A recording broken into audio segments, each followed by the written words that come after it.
Hello, we are here live. So let's talk about it. Say hi in the comment. Are you here? If you're here, say hi in the comment. If you're here, say hi in the comment.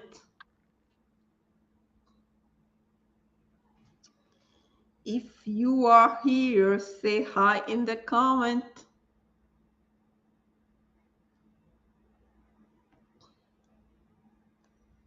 Yes, we are going to be talking about the latest news. We're going to take some questions. I know it's Friday, but we need to talk about it. Hello, Larita Edor. Hi. So I just let me know in the comment, where are you watching me from? Like, just say the name of your state or your city. Your state will be nice, so we can holler back.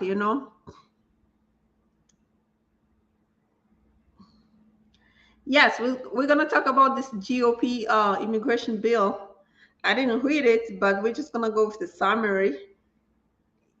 Oh, from Dallas, Texas. Hi, anointed and blessed. Ooh. I like that. I know you are anointed and blessed. Mary Zioka. Yes, hello, Mary from Silver Spring. Yeah, just right around the corner. Hi, Mary. So we're gonna talk about this GOP House Republican new bill proposal, I guess. But anyway, so we're gonna talk about it because it's like 100 and something, but we're just gonna go with the summary, like what in it. Oh, from Orlando, Florida. I used to live in Jacksonville, Florida, long time ago. Yes, let's get right into it. If you have a question, just put it in the comment. If you have a question, just drop it in the comment. We're just gonna talk about the latest news, which is this GOP immigration bill. So we're gonna just go with the summary, see what's in it. They're so ambitious, but I don't think it's gonna go to the Senate because they have a lot of restrictions. Okay, when it comes to asylum, so that's why I'm like, I don't really think so. So let me share the screen first, okay? Entire screen. Let me share the screen.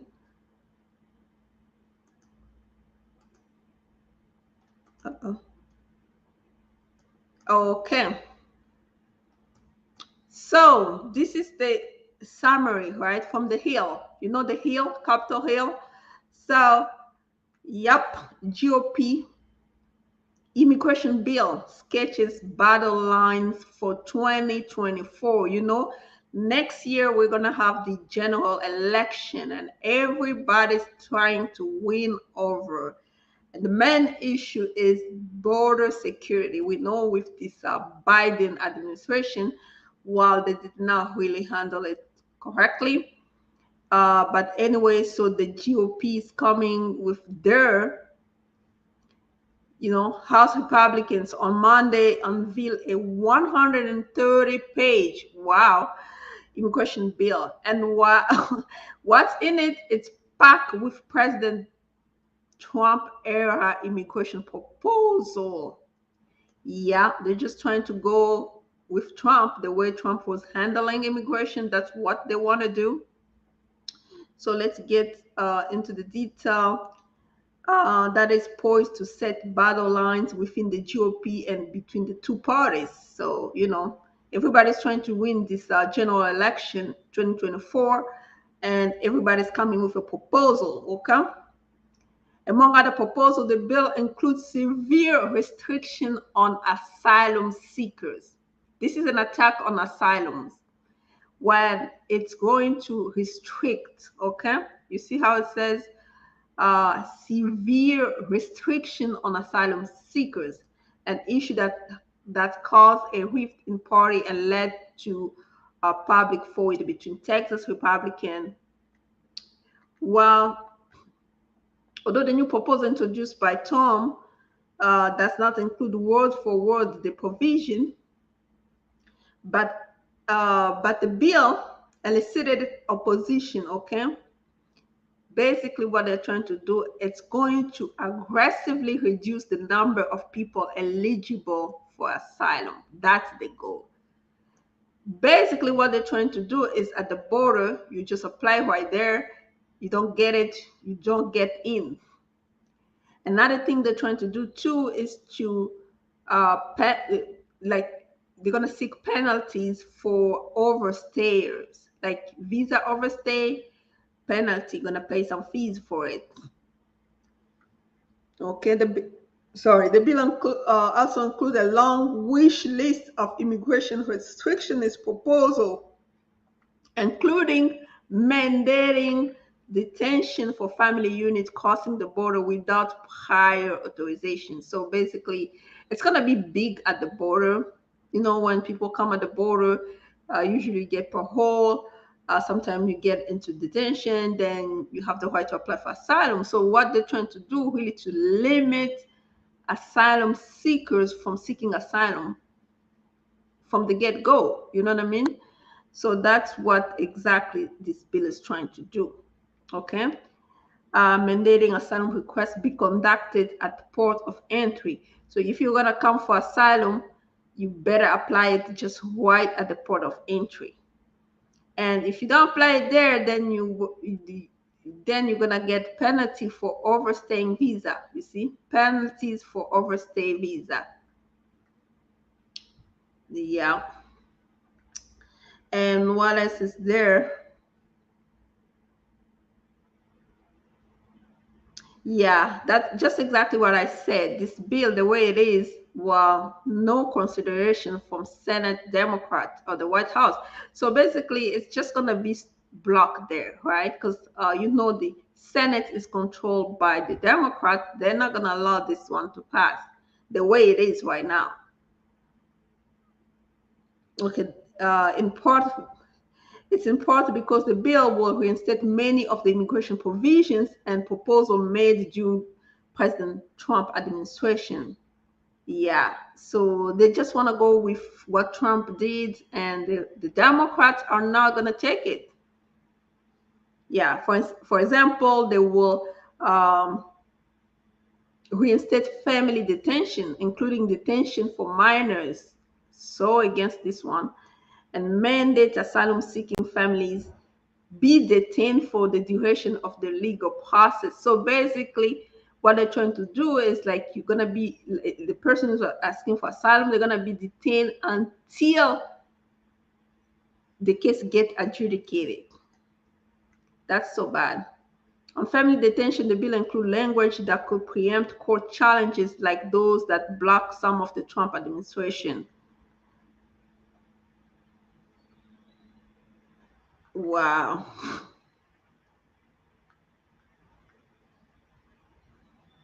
So in rewriting asylum eligibility provision, for instance, the bill orders listed a series of felony and misdemeanor that will make asylum seeker ineligible for asylum protection.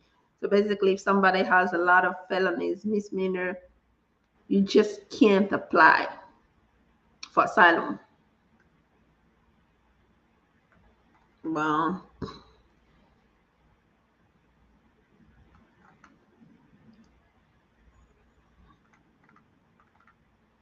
okay, let me stop right there and make some comments. Stop sharing.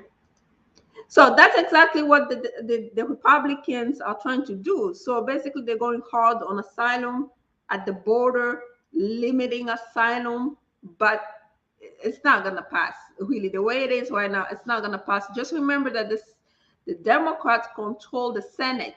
In order for a bill to become law, it has to pass both the House and the Senate. So the way it is right now, it's just gonna, yeah, that's like a wishful thinking. So I don't think it's gonna work. Let's just go to questions. Okay, please, I want to know what to do. I have gone for interview since 2022. I have not received anything from them. Is it asylum?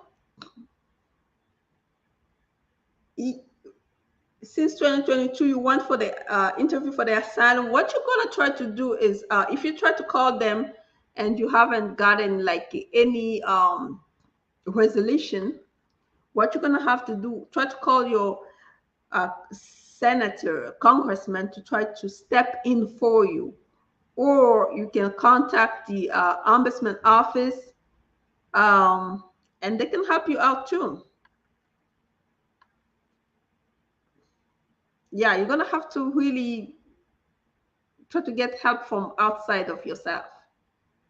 Contact the congressman office or contact ombudsman office to help you out.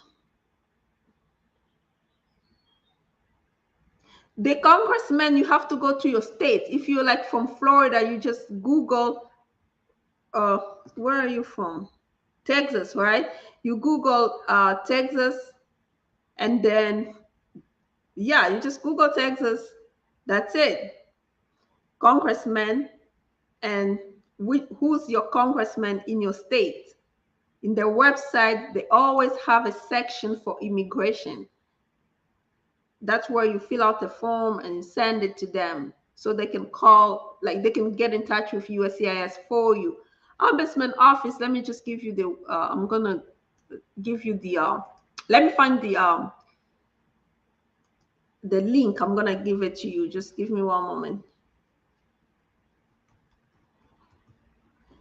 Let me find the link. I'm gonna give it to you.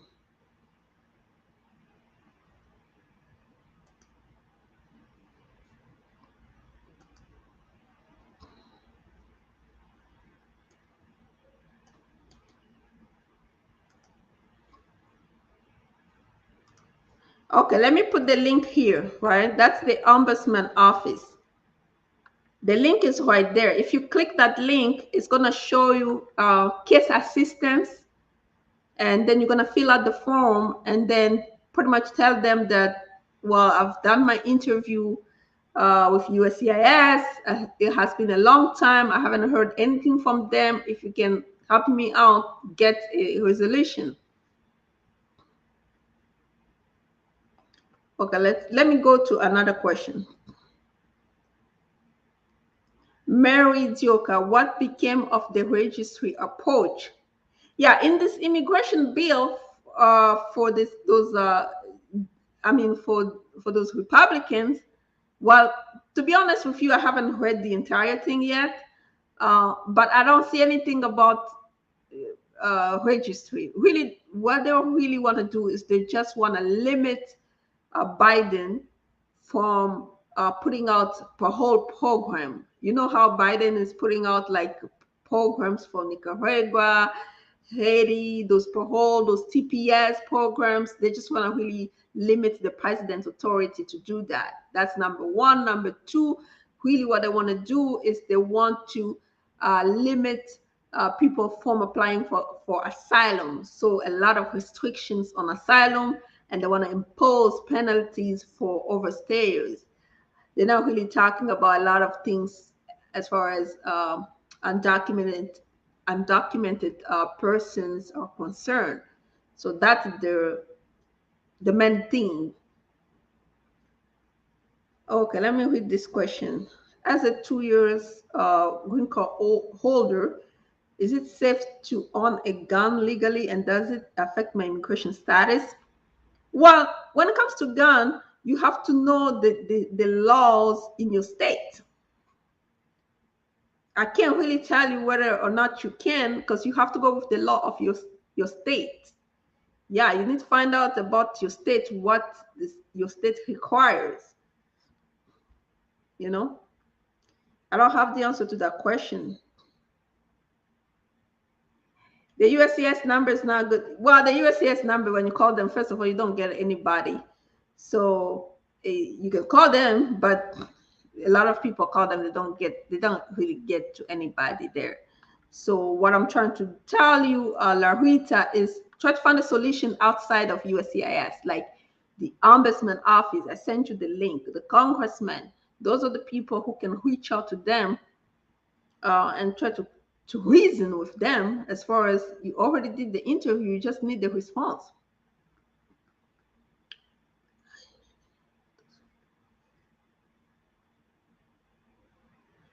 So if you're still in immigration court and you're waiting for your court date, if you have good cause, a day you can file a motion.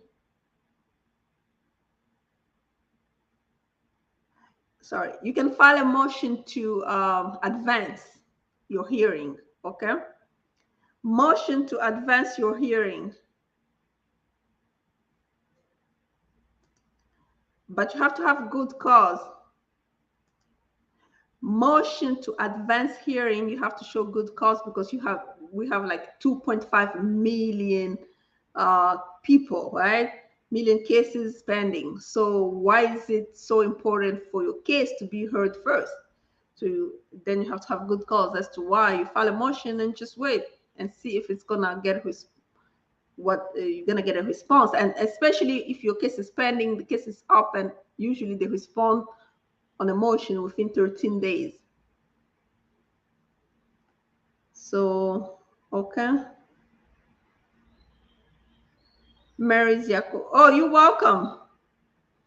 You're welcome. Any other question? Anybody has a question?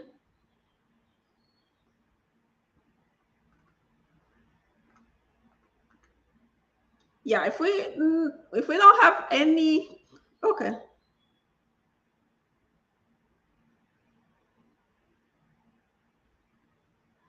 Did you Ade, did you file a motion or did you call? Because court, if the court doesn't respond with phone call, everything you do in court, it has to be in writing. Did you file a motion in writing? You have to, like, yeah, you have to file a motion to your lawyer so they can, yes, you, if, but you have to get a response, because if the case is open, like in terms of you have a court date, you have to get a response. If you don't get a response, you have to follow up, because if the only time you don't get a response from the court is when the case is closed. But if you're in removal and you have a specific date, the court has to respond to you, then you should follow through with that. For say, for example, you are in removal and you have an individual hearing, let's say on the 20, let's say in December 2023, right? Because the case is still open, the court has to respond to you. Even if they deny it, they should respond to you. So you have to follow through.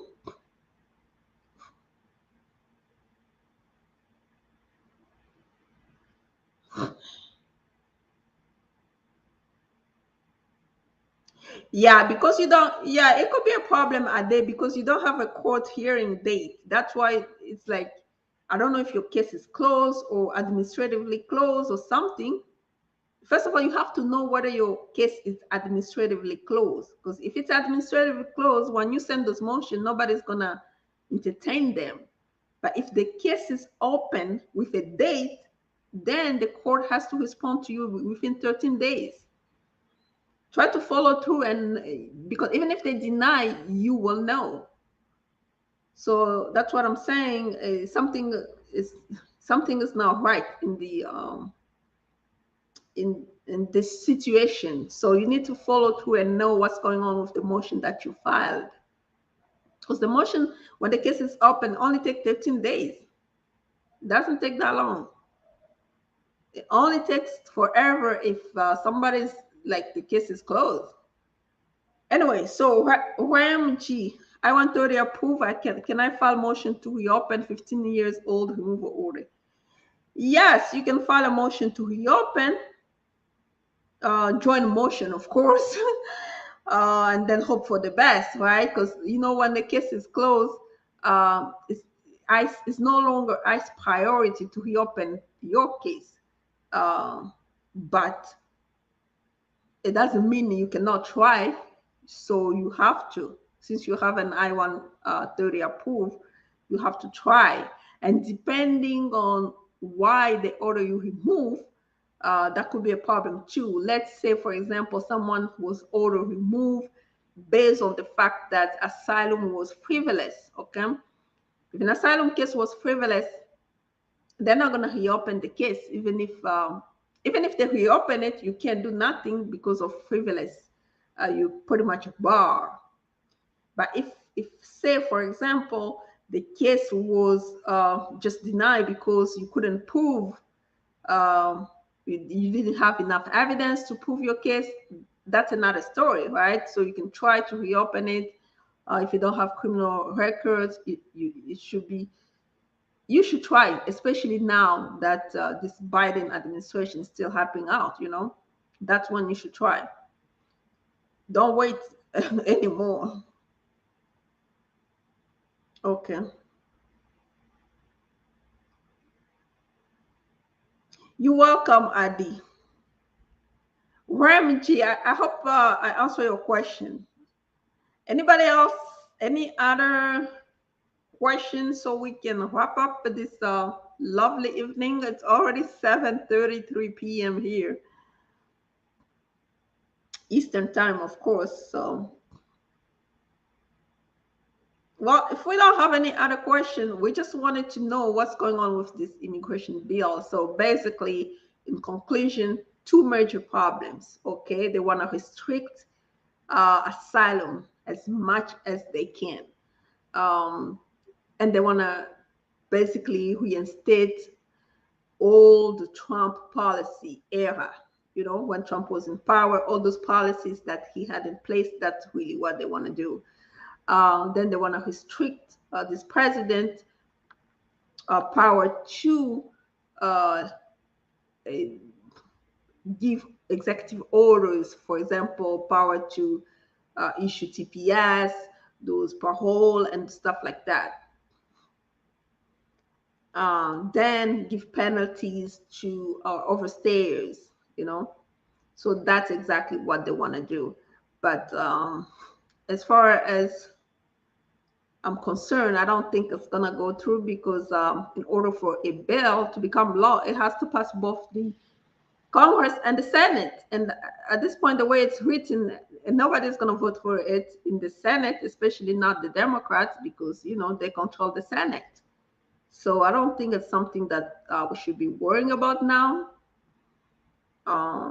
Yeah, it's definitively, really, for me, in my opinion, I don't think it's going to pass. So anyway, so I think that's it, right? 23 minutes. Until next time, I guess this is it. Until next time, bye-bye.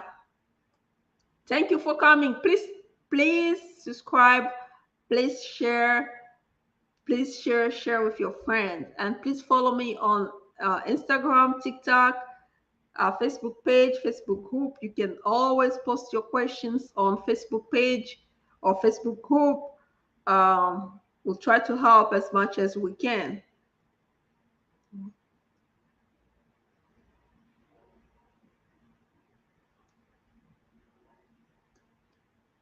Good. Oh, Francie Cade, you send a short email to ask for a specific question. Okay. Well, we'll see when the email comes.